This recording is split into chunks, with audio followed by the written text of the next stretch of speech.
You're being silly, Shiny. You know how much you love my cookies. I said I don't want a goddamn cookie! You reindeer fucking snowhorse! Shiny!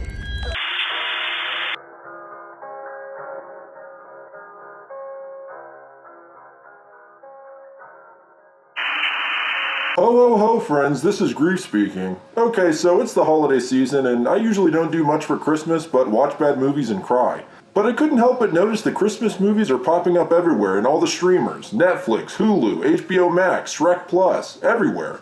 And it got me thinking, I'm a horror fan, I make horror themed videos on YouTube, I can talk about horror on Christmas, goddammit. I looked around to see what Christmas horror mashups existed and if there were any good ones. What I found were some of the worst and most entertaining holiday films I've seen. So sit back, pour some eggnog, and let me be your holiday horror guide. Christmas and Halloween always seem to rival each other, and sometimes they mix together beautifully, like The Nightmare Before Christmas, which I believe can be viewed as both a Halloween and Christmas movie. But come on, I like my horror campy, I like it schlocky and shitty and bloody. So let's take a dive into the world of Christmas horror.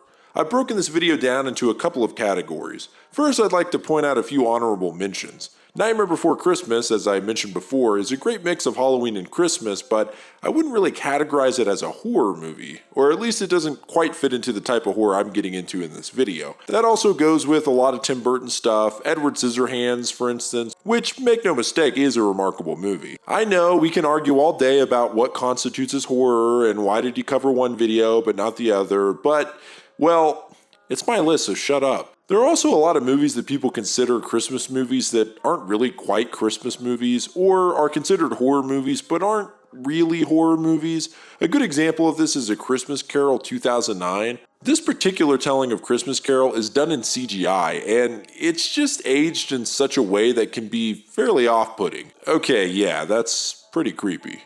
But it's not traditionally a horror film, obviously. Anyway, I've noticed that there's been a real uptick in horror anthologies lately, like Guillermo del Toro's Cabinet of Curiosities or The ABCs of Death. But strangely enough, there have been 2 holiday horror-themed anthology films in the last decade, so I wanted to check them out. Starting off with All the Creatures Were Stirring. This is a Shudder exclusive, which doesn't necessarily build my confidence, but trust me, it's a lot better than the Krampus movies I'm going to talk about later. Ugh. It begins with a couple on their first date seeing a local theater show on Christmas Eve. The show is split up into segments which are acted out by the crew. This is how each segment of the film is set up. Instead of watching the play version, we see a full short film. Like many anthology films, some of the segments are better than others, but I'd say overall, it's not bad. There are a couple of standout segments to me. One is about a man who locks himself out of his car in a parking lot. He runs into a couple of women who appear to be living in a van in the same parking lot and are pretty friendly toward him. Before you know it, they cut his wrist and begin performing some sort of blood ritual. After this, one of the girls starts running and seems to exit a large purple circle that was invisibly surrounding a large portion of the parking lot. Unfortunately, whatever ritual they were performing wasn't complete, and the girl is soon killed by this black demon.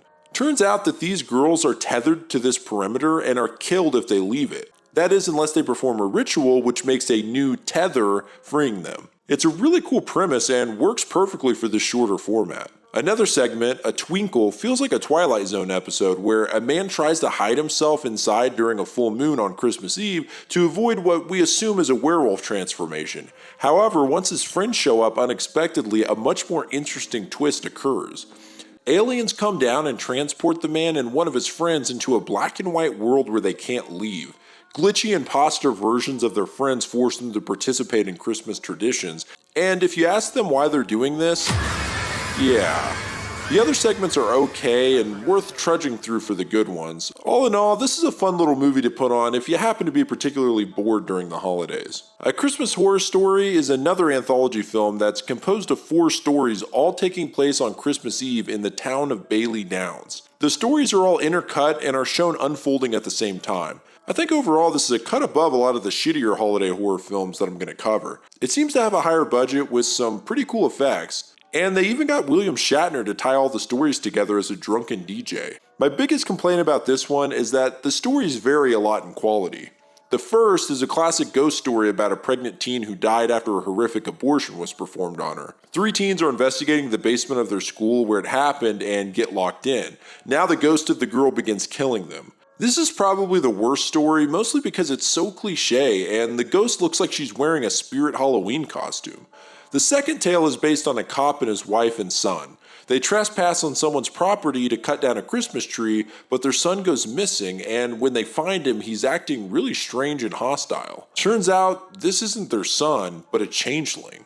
It's probably one of the most interesting stories here, especially when you find out that the owner of the land they trespassed on basically protects and controls hundreds of changelings that live on his land. It's just a unique horror story for this type of movie, and the effects on the changelings are really good. I mean, they look creepy. Next is a story about a family visiting their old cranky aunt. While there, the little brat son intentionally destroys a Krampus statue, and then the demonic anti-Santa starts hunting them down and killing them. Although we do get Krampus here and a little bit of gore, this is probably tied for weakest story with the ghost one, just because the acting is pretty subpar and also just kind of awkward. Like, watch this scene. Dad! Oh my god! What happened? Oh my god, you're bleeding. Am I shot? I don't know. There's just something about it that seems off. Finally, we have what is the best story by far. It follows Santa getting ready for the Christmas season when suddenly his elves start contracting a zombie virus. So now Santa has to work his way through the factory killing all the elves. It's a really cool idea and is actually pretty funny because of all the filthy things the elves yell at Santa while he's taking them out. Fucking brains out, you Christmas cunt. Fuck you! I'll break that fucking stop in your rosy-cheeked ass, you fucker! Plus, the gore effects here are pretty cool, like when Santa essentially scalps an elf. Eventually, Santa encounters Krampus and a dramatic fight ensues, though not as dramatic as the promotional photos would suggest. Anyway, it's a really cool story, although it's just so drastically different from the other stories, not just because of the fantasy setting, but the fact that it doesn't take place in the town. Well, that's the thing, it does. Just a little spoiler warning here, but it turns out that this whole Santa Claus nightmare is a hallucination brought on by a psychotic mall Santa, and while he thinks he's killing elves, he's actually slaughtering innocent people in the mall. It's such a dark twist and mostly justifies the outlandish nature of the story. My only complaint with a Christmas horror story is the fact that the stories are all cut together. While I think this was done pretty well, I'd rather them be separated into segments or episodes because I'd love to recommend the zombie elf story, but you'd have to drudge through all the mediocre tales along with it. Maybe someone could just edit the Killer Santa parts together into one segment. I don't know. So, although Krampus is just the figment of a crazy man's imagination in this movie, I'm gonna use it as a segue into crappy Krampus movies. Krampus movies, if you will. I've just noticed in the last few years that there's been a real uptick in the popularity of Krampus, and along with it, a lot of Krampus movies. Krampus, if you don't know, is a sort of anti-Santa Claus figure, usually portrayed as part goat and or looking demonic. Originally, Krampus and Santa Claus actually worked as a pair, and during the Christmas season, Krampus would help Santa give out gifts to the good kids, but for the bad kids, Krampus would punish them with birch rods. Birching, by the way, is a form of corporal punishment with a birch rod, typically applied to the recipient's bare buttocks, although occasionally to the back and or shoulders. Damn, Krampus, you creepy bastard, quit slapping kids' asses. Anyway, my point is that a lot of shitty Krampus movies have come out in the last few years. Let's start with Krampus the Christmas Devil. Oh boy, what can I say about this one? It's one of the most amateur films I've seen that still manages to have an IMDb page. It often feels like a homemade movie someone would make with their friends and then post on YouTube. And look, I don't want to go too hard on it because I always respect amateur filmmakers, but seriously, this is bad. You can get a little enjoyment out of its goofy acting and premise, like the fact that the movie opens with Krampus putting a little kid into a sack and then throwing it into an icy pond, only to have the kid somehow escape and crawl out of the hole looking dry as hell, I might add. The whole story in this movie is that the main character was abducted as a kid, him being the kid that survived the ice bath, and now 10 years later is a cop trying to stop Krampus, who's back at it again with the kid killing. In this movie, Krampus and Santa are brothers, and Santa just goes along with the horrible shit that Krampus does, which is kind of funny, actually. You see that guy there? He's gonna hurt you because you were naughty. You sniveling little shit. I should kill you myself! It's really just a strange and shitty film. There's a random scene where the protagonist plays Russian roulette with himself for no reason other than cliche dramatics. There's one of the worst bar fights I've seen on film. And also there's a part of the plot where some criminals kidnap the wife and it results in one of the most bizarre interrogation scenes I've ever seen. I want to ask you something. You tell me the truth, right? Do you have any milk? Sorry, I think I backwashed. Where is your husband? I mean, what the fuck? Damn, woman. That usually works. Krampus is just a guy in a robe and mask, and there's not really much effort put into the visual effects here. Overall, it's, well, I mean, I'm just gonna say it, it stinks. However, it managed to get a sequel for some reason in 2016 called Krampus 2: The Devil Returns, and it suffers from all the same issues as the first film. The interesting thing to point out here is that a much better and more popular Krampus movie came out in 2015, which we'll talk about later, but it seems too coincidental that The Devil Returns came out the year after and was heavily marketed to look like it was the sequel to the GOOD Krampus movie. I even noticed that a lot of the reviews on IMDb were people who thought it was a sequel to the wrong movie and then were stuck to suffer through it. Poor bastards. So at the same time that these Krampus movies were going on, there was another set of low-budget Krampus movies, this being Krampus the Reckoning in 2015 and Krampus Unleashed. Well, let's tackle The Reckoning first. It's definitely a step up from the Christmas Devil in some ways, but that's not saying much. That's like saying I'd rather smell dog shit than cat shit. At the end of the day, they're both shit. But at least this movie doesn't look like it was filmed on a cell phone. Anyway, the film starts with a girl who is adopted by total assholes. I mean, seriously, the woman starts snorting coke before locking the poor girl in her room with a deadbolt and banging her boyfriend in an unnecessary sex scene.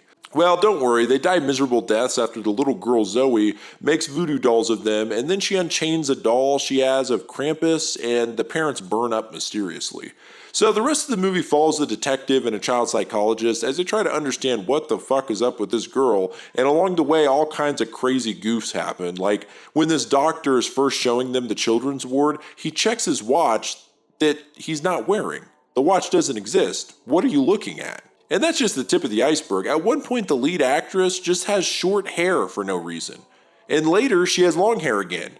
As far as I could tell, this was never explained at all. It just seems like the actress cut her hair before they were done filming and made a massive continuity error. I mean, how did that happen? My favorite goofy moment is when we see a dude who's one of the children's doctors doing some weird, like, dark web research stuff on the computer, but it's clear that they just plastered this video over his laptop in post without even bothering to size it correctly, so it just looks off. Anyway, the story's sort of lackluster from here, but the biggest crime is that we don't see Krampus until the last 20 minutes of the film, and it's the shittiest CGI. It looks like PS1 graphics. I mean, why does he look so goofy? This movie's just a huge disappointment, but somehow the writer/director got funding for a sequel titled Krampus Unleashed. Well, sequel isn't quite right because it has nothing to do with the first movie. It has its own separate representation of Krampus. And honestly, I think that's for the better because in this movie, they just have Krampus as a guy in a suit who starts slaughtering people.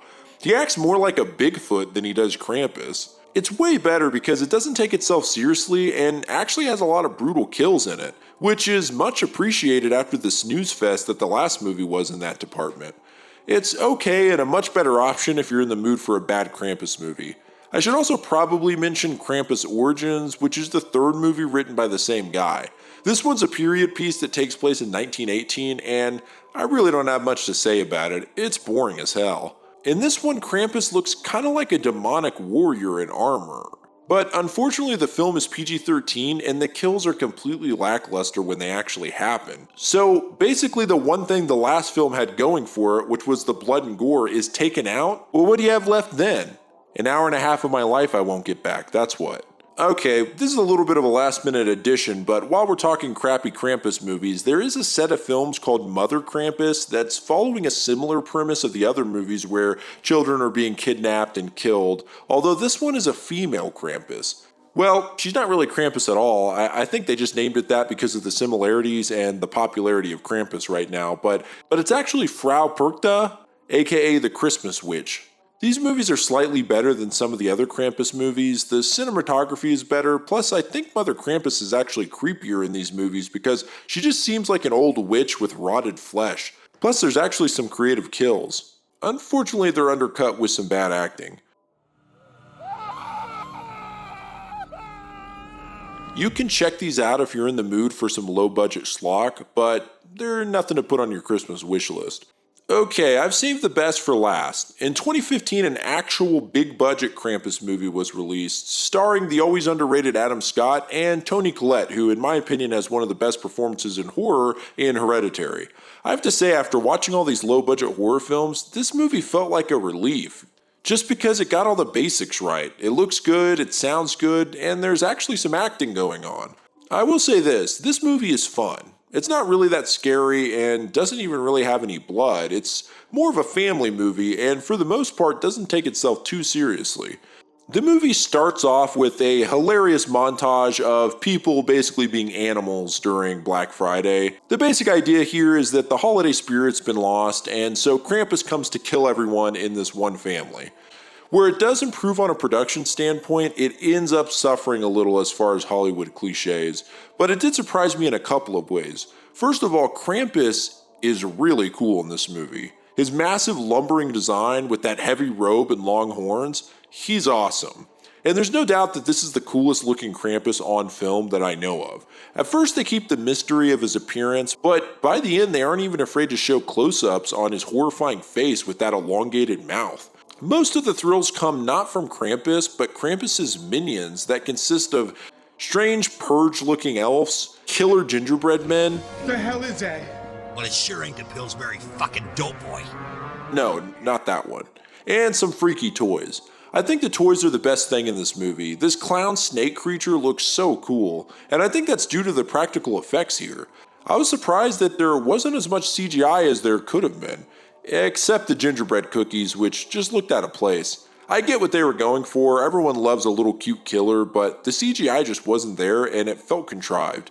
The sound design is pretty good in this movie, especially on the scene where Krampus is stalking the older sister.